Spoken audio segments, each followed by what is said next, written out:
कमला पसंद पान मसाले के जो मालिक हैं उनकी daughter in law Deepti Chaurasia ने अपनी जान ले ली। और क्या हुआ क्या नहीं हुआ ये सब तो हमें इन्वेस्टिगेशन के बाद पता चलेगा।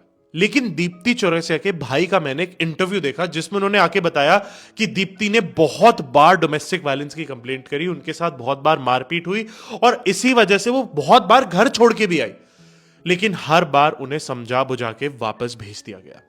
इस पूरे इंसिडेंट से दो बातें तो मुझे समझ आ गई है। एक तो ये बहुत बड़ा मिथ है कि बड़े बड़े घरों में सब कुछ सही होता है, सोफिस्टिकेटेड होता है। It's just a myth. क्योंकि पैसे से आप डेकोरेशंस खरीद सकते हो, चीजें खरीद सकते हो, लेकिन सोच नहीं खरीद सकते, किसी का माइंडसेट नहीं बदल सकते।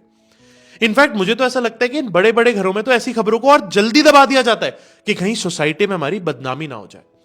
और दूसरी बात मुझे यह कहनी है कि जो डोमेस्टिक वायलेंस के केसेस हैं, इसमें जितनी गलती इन लॉज की होती है उतनी ही गलती उस बच्चे की मां बाप की भी होती है, जो हर बार अपने बच्चे को समझा देते हैं कि बेटा कोई बात नहीं, चीजें आगे ठीक हो जाएंगी, सेटल हो जाएगा। अरे यार क्या सेटल हो जाएगा?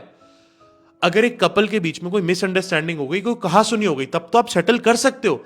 लेकिन अगर एक बार बात मारपीट तक पहुंच गई है तो डोमेस्टिक वायलेंस का ये पैटर्न बार बार रिपीट होता है, चीजें सेटल नहीं होती है। लेकिन आपको पता है पेरेंट्स इस बात को अपने बच्चे को क्यों समझाते हैं? इसलिए नहीं कि वो आगे खुश रहेंगे, शादी चल जाएगी, सिर्फ इस डर से कि अगर शादी टूट गई, डिवोर्स हो गया तो समाज क्या बोलेगा, सोसाइटी क्या बोलेगी। डोमेस्टिक वायलेंस के केसेस का अगर कोई सबसे बड़ा विलन है तो समाज क्या बोलेगा, इस बात का डर। तो मैं आपको ये सिंपल सी बात बार बार बोल रहा हूं कि एक बारी चीजें डोमेस्टिक वायलेंस तक पहुंच गई, प्लीज उसे सेटल करने की कोशिश मत करो, क्योंकि डिवोर्स हो जाने का डर आपके बच्चे की जान से बढ़कर नहीं हो सकता।